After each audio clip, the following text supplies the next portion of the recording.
Rajnandini food লাভার্সে আপনাদের সবাইকে স্বাগত। কে বানাবো চটপটা টক ঝাল মিষ্টি আমের আচার। আমের আচার বানানোর জন্য নিয়ে নিয়েছি 1 কিলোর মতো আম।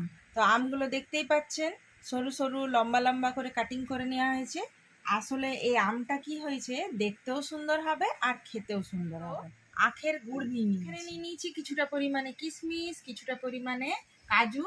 এটা কম বেশি করতে পারে, কোনো অসুবিধা নেই। তো মেথি নিয়েছি, 2 চামচের মতো মৌরি নিয়েছি, 1 চামচের মতো গোটা জিরে, 1 চামচের মতো জোয়ান, গরম মশলা এমনি নর্মাল যেমন বাড়িতে হয় সেটাই নিয়েছি গোটা, আর এর সাথে 2টো বড় এলাচ নিয়েছি। এখানে দেখুন ফোড়নের জন্য নিয়েছি 1 চামচের মতো কালো জিরে, 1 চামচের মতো হলুদ সর্ষে, কালো সর্ষে, স্বাদ মতো নুন, হলুদ গুঁড়ো, 3টের মতো শুকনো লঙ্কা নিয়ে শুকনো কড়াইয়ে নাড়াচাড়া করে নিয়ে আর একটু দানা দানা ভাব আমি করে নিয়েছি মিক্সিতে। গরম হয়ে গেছে, এর মধ্যে আমি দিয়ে দেব গোটা গরম মশলা, জোয়ান, গোটা জিরে, মৌরি আর মেথি। এগুলো একটু হালকা নাড়াচাড়া করে নেব। কালারটা চেঞ্জ হবে না, জাস্ট একটু হালকা গরম হবে, আর গরম করেই আমি মিক্সির মধ্যে গুঁড়ো করে নেব। এটাই হলো মেন আচারের মশলাটা। এই মশলাগুলোকে নাড়াচাড়া করে নিয়ে একটু গরম করে নেব, আর গরম করে নিয়েই আমি মিক্সিতে ভালো করে মশলাগুলোকে একসাথে গুঁড়িয়ে নেব। মিক্সির মধ্যে এরপরে এগুলো গরম মশলাটাকে দিয়ে দিই আর ভালো করে আমি গুঁড়িয়ে নিয়ে চলে আসি। দেখুন মশলা গুঁড়িয়ে নিয়ে চলে এলাম, একদম ঢাকনা খুলতেই খুব সুন্দর একটা গন্ধ বেরিয়েছে। এটাই হলো আচারের মেন মশলা। তো দেখুন আমি কড়াই বসিয়ে নিয়েছি, কিন্তু এখনো ইন্ডাকশন আমি অন করিনি। তো প্রথমে আমি কি করব, সর্ষের তেল দিয়ে দেব। প্রায় 4 চামচের মতো সর্ষের তেল দিলাম।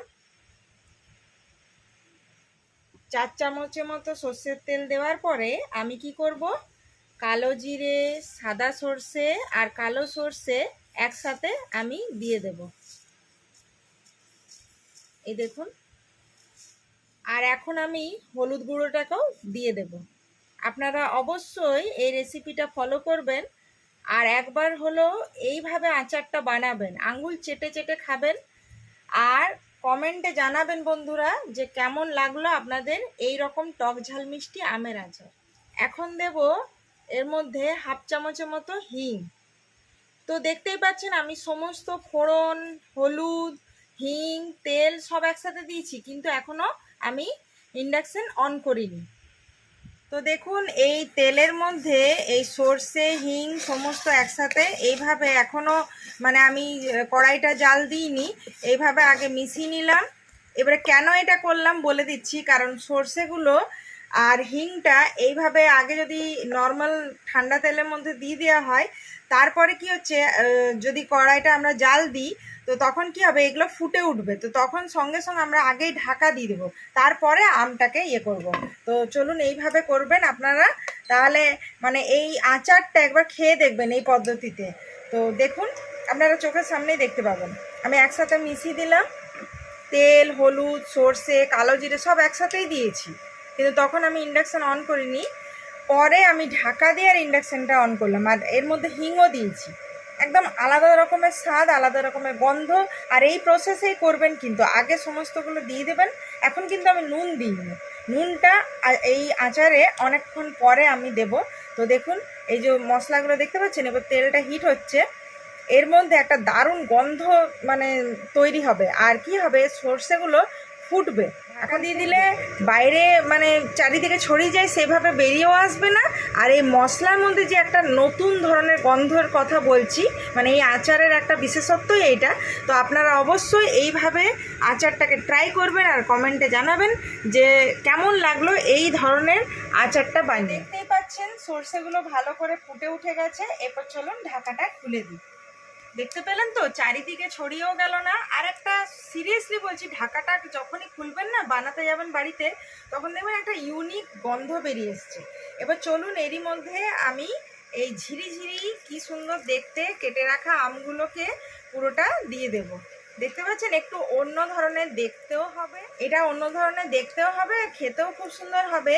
আর এইটাকে অনেক দিন পর্যন্ত সংরক্ষণ করার জন্য আমি কি করেছি, আগে গোটা গোটা আমগুলোকে ভালো করে ধুয়ে নিয়েছি, ছাল ছাড়িয়ে নিয়ে আর প্রায় মানে 3-4 ঘন্টার মতো মানে আমি একটু হাওয়ার মধ্যে রেখে দিয়েছিলাম কাটিং করে। তো এটাতে কি হয়, এক ফোঁটাও জল নেই, মানে বাইরে যে ধোয়া জলটা সেটা নেই। তো এটাতে কি হবে, আমটা মানে অনেক দিন, আমের আচারটা অনেক দিন পর্যন্ত আমরা রাখতে পারবো, মানে নষ্ট হবে না। আম দেওয়া হয়ে গেছে, এরপরে আমি উপর নিচ করে ওই মশলা, হলুদ, ফোড়ন যেগুলো দিয়েছিলাম এর মধ্যে নাড়াচাড়া করে নেব। আমের মধ্যে মানে ওই মশলাটা একটা ইউনিক, তো ওই ইউনিক যে গন্ধটা মানে এই আমের আচারের মধ্যে মানে এখনই ঢুকে যাবে। তো দেখতেই পাচ্ছেন উপর নিচ করে নিয়ে, আর মানে যেমন আমটা আমি দিয়েছিলাম দেখুন আস্তে আস্তে যেভাবে উল্টে পাল্টে নিচ্ছি, কালারটা দেখুন আস্তে আস্তে চেঞ্জ হতে থাকবে। এটা কিন্তু মোটামুটি মিডিয়াম আছে, এখন আমি আমটাকে কুক করছি। তো এই দেখুন এইভাবে আমটাকে নাড়াচাড়া করে নেব। দেখুন আমের কালারটা কি সুন্দর চেঞ্জ হয়ে গেছে, আর সত্যি কথা বলতে গেলে নাড়াচাড়া করছি না, বেশ একটা দারুণ গন্ধ বেরিয়ে এসছে। আর এটা রান্নাটা বললাম মিডিয়াম আছে করছিলাম। তো দেখুন আমের কালার একদম খুব সুন্দর, একদম মশলা ফোড়ন একদম খুব সুন্দর একটা কালার বেরিয়ে এসছে। এরপরে চলুন এর মধ্যে দিয়ে দেব গুড়। গুড়টাকে আমি ভেঙে নিয়েছিলাম, আর প্রতি 1 কিলো আমে 500 গ্রামের মতো গুড় আমি দিচ্ছি। তো এই দেখুন এই গুড়টাকে দিয়ে দেবো, সমস্ত গুড়টাকে দিয়ে দিলাম। এরপরে আবারও একটু নাড়াচাড়া করে নেব। গুড়টা দেওয়ার পরে গুড়টা দেওয়ার পরে ভালো করে মিশিয়ে নেব। আপনারা একটা জিনিস লক্ষ্য করবেন, এখন কিন্তু আমি নুন দিইনি। কেন নুন দিইনি, কারণ আমরা অন্য ধরনের যখন আচার বানাই তখন আমের টুকরোগুলো বড় বড় থাকে, আর কি হয় আমরা সেই সময় নুনটা দিই যাতে আমের জলটা বেরিয়ে আসে। কিন্তু আজকে আমি আমটা আগে কেটে নিয়ে জলটাকেও ঝরিয়ে রেখেছি, প্লাস এখনও আমি নুন দিইনি। কেন নুন দিইনি, কারণ এটা সরু সরু করে কাটা, তো অনেক নরম হয়ে যাবে। সেই জন্য কি করেছি, আমি আজকে আগে গুড়টা দিয়েছি, পরে আমি নুনটা দেবো। তো আপনারা এই প্রসেসটাকে ভালো করে লক্ষ্য করবেন, আর বাড়িতে অবশ্যই বানাবেন।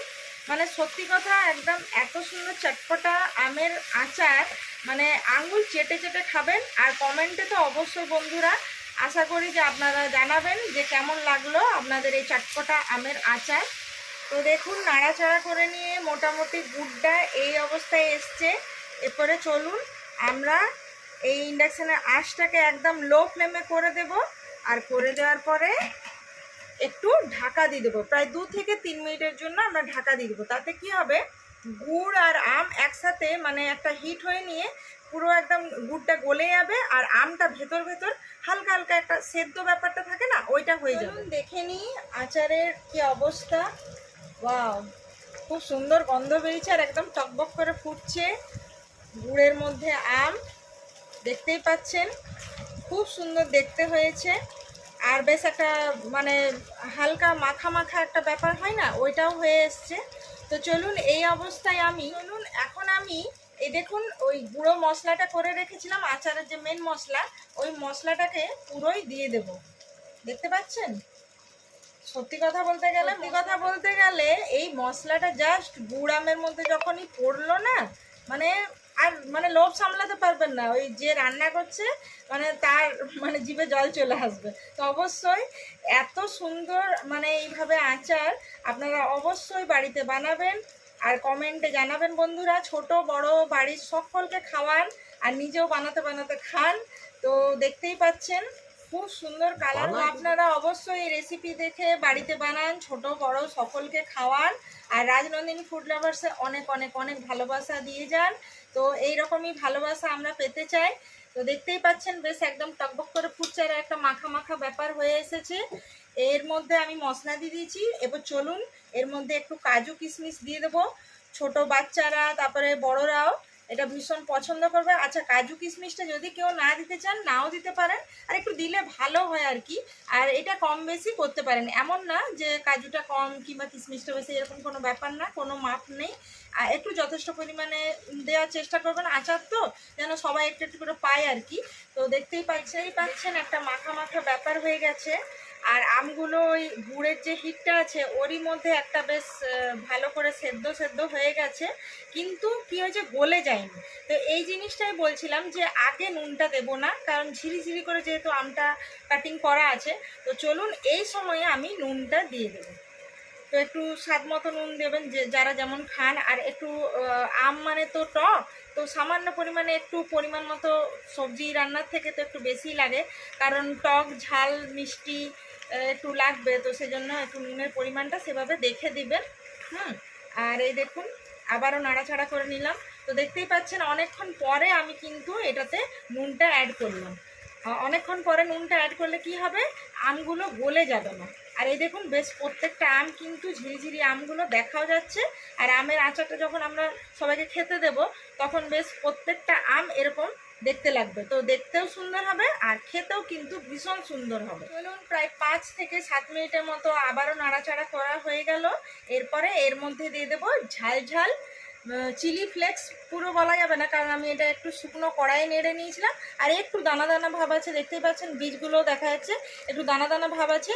আমি মিক্সিতে আগে করে নিয়েছিলাম। আর ঝালটা বলে রাখছি বন্ধুরা, যারা যেমন খান, যারা খুব ঝাল খান আর একটু বেশি পরিমাণে শুকনো লঙ্কা বাড়ি দিবেন, আর যারা একটু স্বাভাবিক তারা স্বাভাবিক, আর যারা এর থেকেও কম ঝাল খান আরও শুকনো লঙ্কার পরিমাণটা কমিয়ে দেবেন, সেটা নিজেদের ব্যক্তিগত ব্যাপার। তো এই দেখুন এইভাবে আমি শুকনো লঙ্কার যে গুঁড়োটা, মানে যে দানা ভাব গুঁড়োটা, সেটা আমি কিন্তু পুরোটাই দিয়ে দিলাম। এরপরে মানে লোভ সামলানো যাবে না, দেখতেই পাচ্ছেন দারুণ গন্ধ বেরিয়েছে, দারুণ দেখতে হয়েছে, আর একদম মাখা মাখা বেশ টক ঝাল চটপটা আমের আচার রেডি। তো চলুন আমি ইন্ডাকশান বন্ধ করে দিই। আর এইটা মোটামুটি 5 থেকে 7 মিনিট কি 10 মিনিট যাক, দেখবেন আর একটু ঠান্ডা হলে আর একটু মাখা মাখা ব্যাপারটা হয়ে যাবে। তো হয়ে গেল রেডি টক ঝাল মিষ্টি চটপটা আমের আচার। দেখতে দারুণ হয়েছে দেখুন বন্ধুরা। তাহলে রাজনন্দিনী ফুড লাভার্সে এত ভালোবাসা দেওয়ার জন্য সকলকে অনেক ধন্যবাদ। আজ এই পর্যন্তই, বাই বাই।